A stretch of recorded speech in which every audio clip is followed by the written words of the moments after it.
Hey folks, welcome to the Dice Tower. I'm Sam. I'm JT. And this is our bottom 5, that is to say our numbers 10 through 6 of our top 10 two-player backpack games. Now, think JanSport. These are games that you can generally take on a backpacking, like a hike or something like that. You're going to need a table. So I was going to say, we didn't pick a surface yet to play on. So Right, exactly. But these are things that will fit in a backpack, a regular size backpack that you can take with you on different kinds of jaunts and excursions and whatever. The idea for us to do this came from me and Tim of Dice Tower West. We did a top 10 backpacking games, which is the same concept, but we didn't provide the caveat of only two-player games. Okay. We could choose from any game, and so I decided for that list to use games that were not just for two players. And so I provided that restriction on this list. So was your number one a deck of cards? Maybe a deck of cards and a cribbage board? There you go. I'm not going to give any spoilers, All right. but that may or may not have been one of the entries. Gotcha. For our top 10. You'll have to watch it. It's going to be put up on the Dice Tower here in a little bit, I believe. I know they were planning on doing that. But anyway, that's what we're talking about. So these are smaller games because they got to fit in a backpack. Yep. We're not talking about huge. I'm pretty sure, after looking at my list, I was going to do it just to prove it, but I'm pretty sure I can fit all of these games in one backpack. I'm positive, and I didn't test the theory. I have a couple of, but yes, I'm pretty sure I can get all these in one backpack. I know I can. I know I could have gotten all 10 of the ones that were not just two players into one backpack. That was one of the things that I tried to make it, make it fun. Cool. Yep. But I'm absolutely positive I could probably get most of the 20 games that I picked for the two lists into one backpack. It's probably you won't be able to take like an extra pair of underwear or anything like that. So that'll be a little difficult. But that's what we're doing. We usually give our weights of the games that we picked, or at least the average weights. Then we might mention the specific weights for complexity out of 5. The average for my list was a 1.91 out of 5. So these are light games. Yeah. For the bottom 5, this one was a 1.88. So slightly lighter than the average. I didn't do my average per list, but my average overall was 2.04. And I would assume, just looking at these 5, I think it would be right around 2. So. Right around 2, yeah. All right, well, that is that. Let's go ahead and get to it. Our bottom 5, numbers 10 through 6, two-player backpack games. Let's hit it. My number 10 is from a company called Emperor S4. And it clocks in at a 2.03. And this is one that is probably on their lesser known list of games that they've offered. And this one's called Shadows in Kyoto. So basically what you're doing here is you each have a side, and your people have special things that they are hiding, special like information. And it's like a group of spies, two group of spies that are trying to infiltrate and work their way through the city of Kyoto, and you're trying to find these different bits of information about the other side, and they're trying to do the same thing to you. And it's very that game where you have Stratego. It's very Stratego-esque. And how you play it and the general feeling that you have. But you have a lot of other things that you're doing. You can have a specific commander or general that for your side that has a special ability that they'll be able to do, and the other person will have the same thing.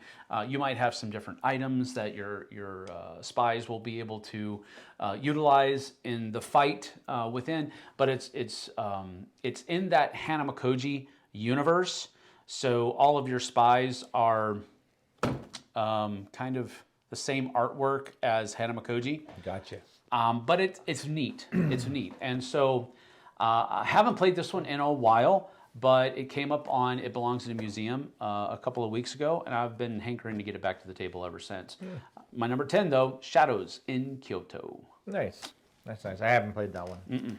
All right, my number 10 is from Mandu Games. Mandu Games.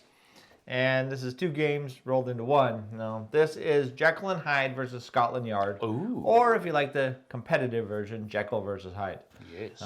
In Jekyll and Hyde versus Scotland Yard, it is a cooperative trick-taking game where you're going to have a deck of cards. You're going to split it 3 ways. We're actually going to split it 2 ways, and then you have to give cards to Scotland Yard's deck so that they can fight against you. So you know what's going in there. You just don't know when it's going to come out or anything else, and you're there to hurt yourself. But exactly. you have a little bit of it. You have a little track that you have, and basically you're trying to get Jekyll and Hyde to the end of the track before the Scotland Yard character catches you. Yep.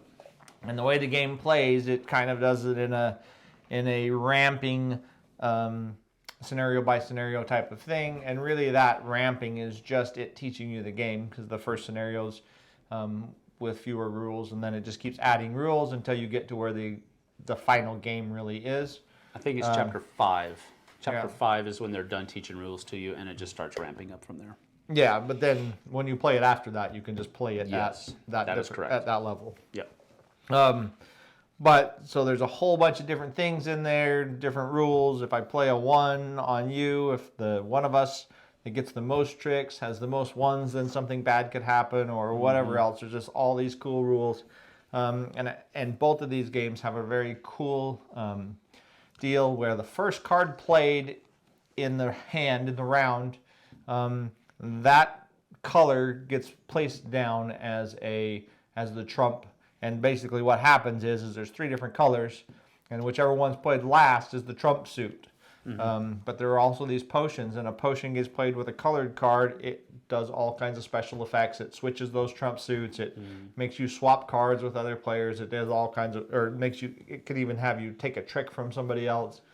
Just all these cool things. But it's a really cool cooperative and competitive game. Yep. That's my number 10, Jekyll and Hyde versus Scotland Yard. Yep. So the versus Scotland Yard is the cooperative version. Yep. And the one that doesn't have versus Scotland Yard, that's the competitive. Yep.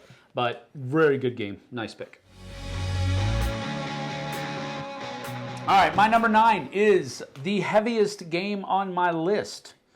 Clocks in at a 2.32, so again, it's not that heavy. Nope. But it's heavier for 2-player games. That's the kind of fare that we're talking about. But anyway, it is the heaviest one on my 10, and this is called Beer and Bread. It's a really neat game where you have multi-use cards. You are both kind of taking on the moniker of making the name of the game, Beer and Bread. Yep. And there's different ways that you can do it. You can go about that, and you're going to be making a little bit of both, because you're really trying to gain a balance in how much beer you've made and how much bread you've made, and your total points is going to be based on how well you've done at balancing that. And that's a thing that I don't normally like that much, but in this game, because of its lighter fare and because it is just a 2-player game, multiplayer games I hate that. But in this one, because it's just 2 players, it works out pretty well, and I enjoy it. It also has really good, even just the retail version. I don't think there's any other kind of deluxified version or anything like that. So. Retail version has really nice components, really nice chunky wood components, good stock multi-use cards. The board is aesthetically pleasing. It's just one of those games that they could have made like chintzy choices, and it would have been just as good of a game, but they didn't. And I think that's a very nice production. Yeah, for what it super is. nice production. Really enjoy the game though. Beer and Bread, I imagine it's going to be a crossover, but we'll wait and see. Okay. It's not an overdone production, just a nice production. Yes. Yep. Okay, that's not my number 9. I didn't think it would be. It's going to be a crossover though. It might be a crossover. It might not be a crossover. It didn't fit in my backpack. I'm just kidding. No, that's not true. All right. My number 9 is a little game from Emperor S4. I think I know what it might be. Yep, and this is Hanamakoji. Good.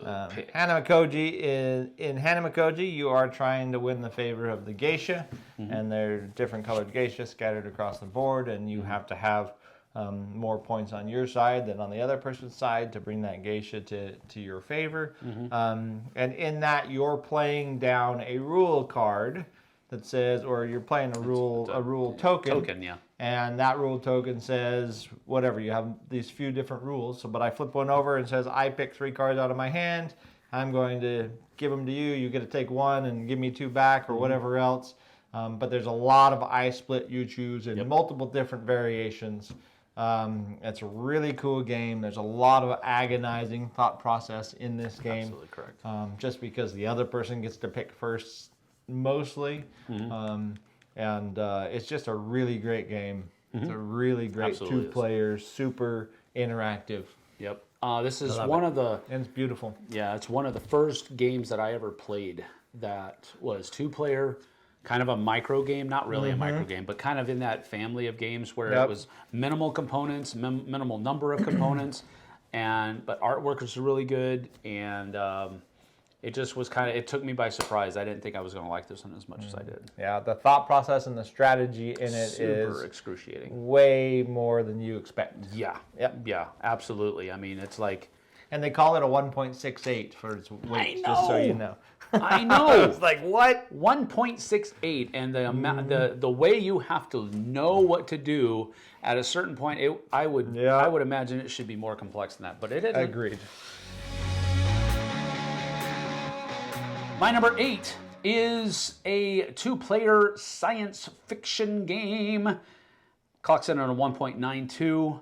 It's called Star Realms. And I have loved this game ever since it came out in 2014. And I actually had the moniker of having to buy multiple copies of this at Origins when it was released, because I bought a copy of the game and had it back at the booth when I was with the Dice Tower, and it got left out, I think, somehow. It wasn't where I was put it, but somebody stole it. Yep. Somebody took it. This big. Yeah, it's like super easy to pilfer. But anyway, so I had to go back and bought another copy. Didn't mind. I mean, I didn't like being robbed. But this is a great little deck builder with just 2 players that is really fun and really tight. And that's the really cool thing about it. It's so quick and so tight. It's got great artwork. It's got a great table presence, and it's got a very simple and easy mechanism of you're just trying to destroy your opponent's base, and you're trying to do that as quickly as possible before they destroy yours. But you're playing cards out of your hand. A lot of the different cards counteract off of each other or work together with each other, combo with each other would be a better way to put it, so that you can score more points or heal more points, not score more points, but score more hits, or heal more hits off of you, or do different things with bases and the ships. And it's just a really fun game. Really do enjoy it.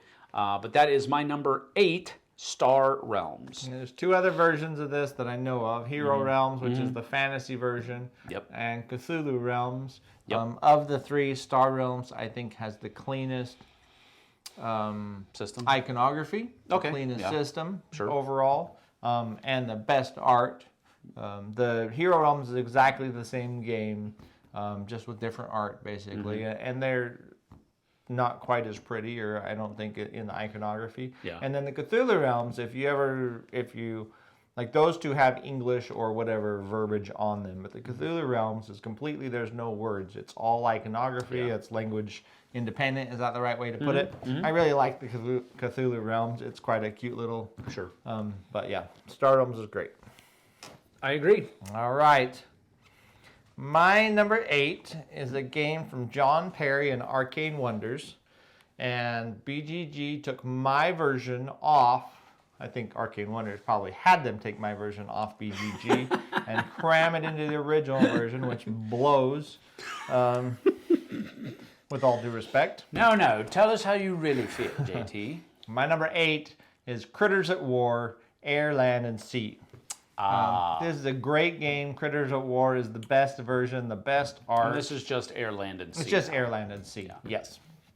And there's a couple other versions as well, I think. There's a spy one, themed one. I didn't know that. But in Critters at War, or in Air, Land, and Sea, you have 3 different theaters in front of you. You have the Air, Land, and Sea. The game comes with 18 cards. That's it, 18 cards. You deal out 6 to each player, and you basically have to win. Whoever wins 2 out of the 3 of those is going to win that round, basically. If you win the whole round, you get 6 points. But in this game, it's very interesting. Every one of those 6 cards, except for the 6, I believe, because they go 1 through 6 of 3 different colors, air, land, and sea. The 6 doesn't have any special abilities on it, but all the rest of them do. It's because it's the most powerful card. But I might be able to put down a 2. Well, I don't remember what the powers are right off the top of my head, but I might be able to put down a 2 and flip over one of the cards next to mine, or flip over a card on your side. It could completely change the balance of power in those different theaters. You can also play any of your cards face down.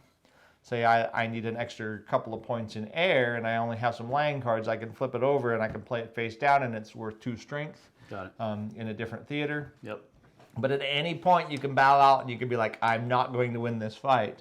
And depending on how you bow out and when you bow out, the other person might only get 1, 2, or 3 points or whatever, instead of a full 6 points, and then you deal again. And you basically go till one of you has 12 points, and the game is over. But this is a really, really great lane battler. I think one of my favorites. Not even, I don't want to say simplest, because most thought-provoking lane battlers with so few cards and everything else. Yeah. This is a great game. So that's my cool. number 8, Air, Land, and Sea. Air, land, and sea.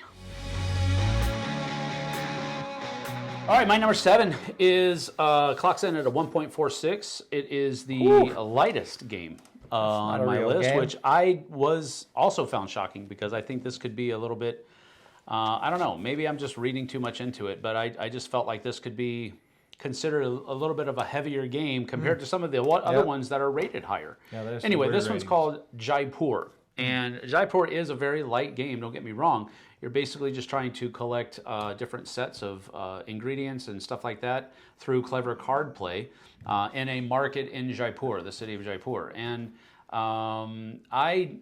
this is an old game. I have, the copy that I have is a newer version, put out by Space Cowboys with Vince Dutrait's artwork on it. And there's another one, I can't remember how old the original version is, but it's been around for a while, and people have talked about it for a while.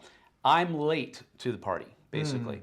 I'm late to the party. I didn't play this a lot, but I've just recently come into it because I'm a huge fan of Vince Dutrait's artwork. So that was the impetus for me to buy this copy, and we've really enjoyed it. My wife and I play it on a regular, semi-regular basis. We haven't played it in a while because that's the nature of the job that I have. But this one's a really good one. So if you're looking for a neat little 2-player card game that doesn't really have a huge footprint, this is probably right down your alley. Yep. Jaipur, my number 7.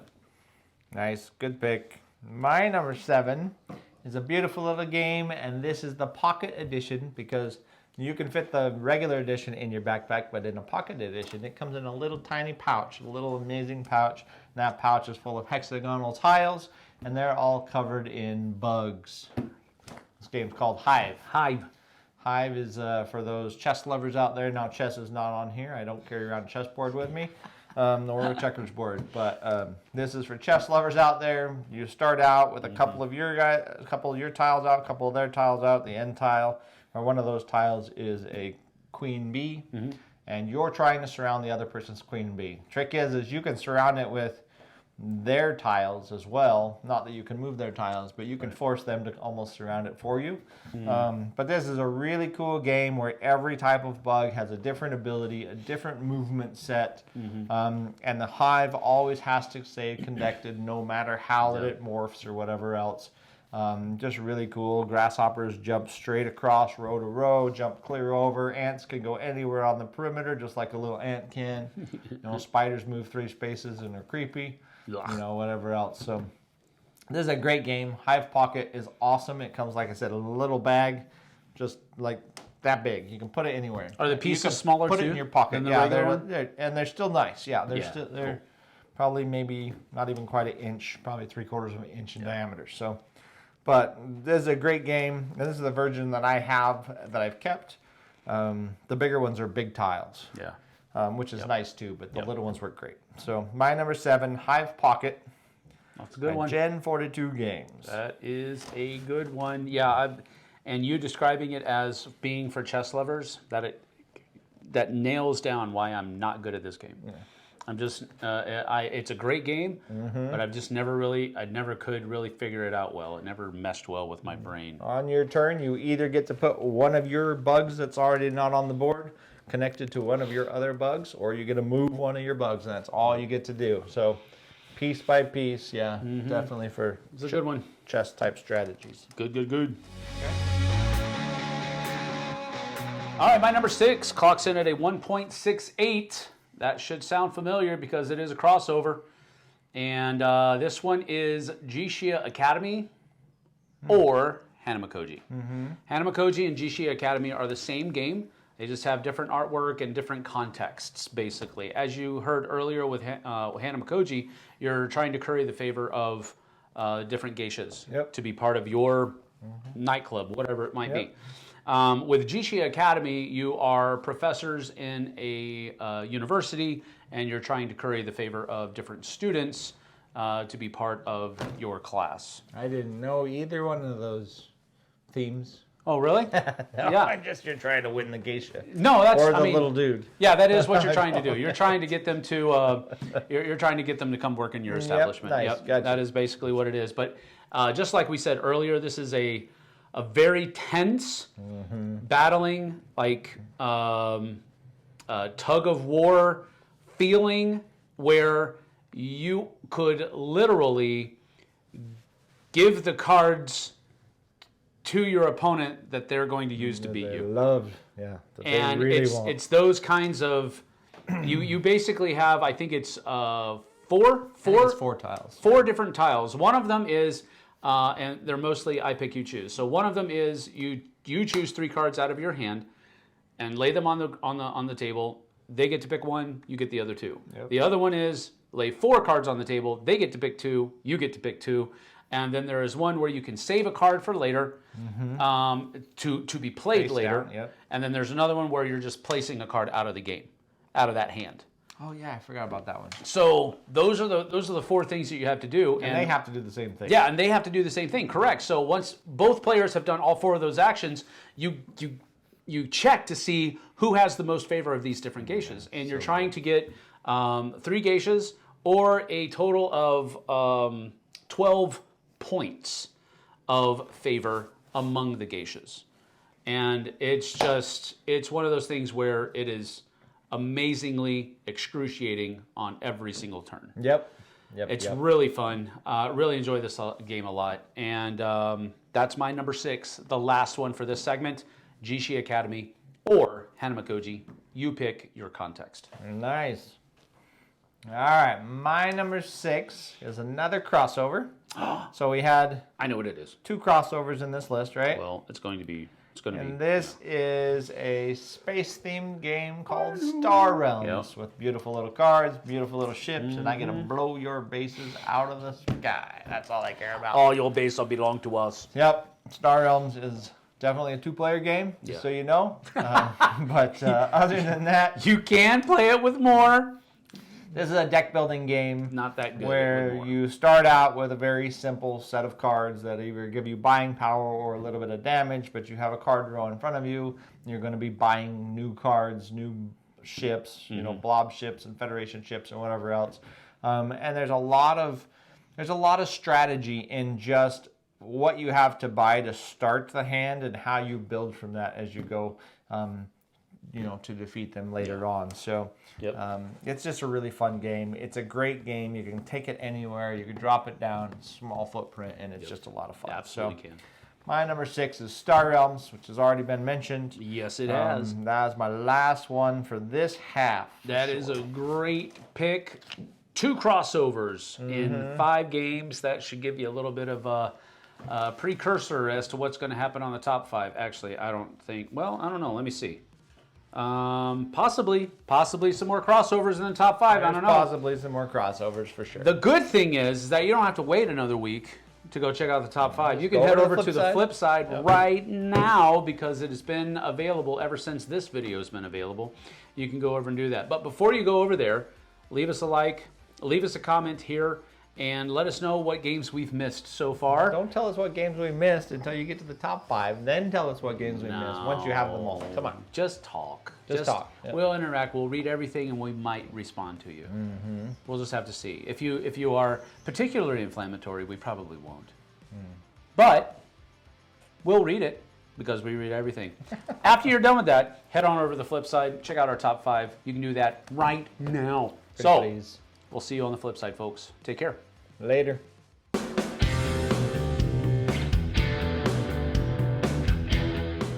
Hey everybody, thanks for watching this video. If you like this review or whatever you just watched, wasn't it amazing?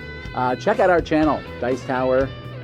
We have all kinds of things. We review games, we do top 10s, we play games live. It's all about board games, but especially the people who play them. Check out Dice Tower YouTube channel.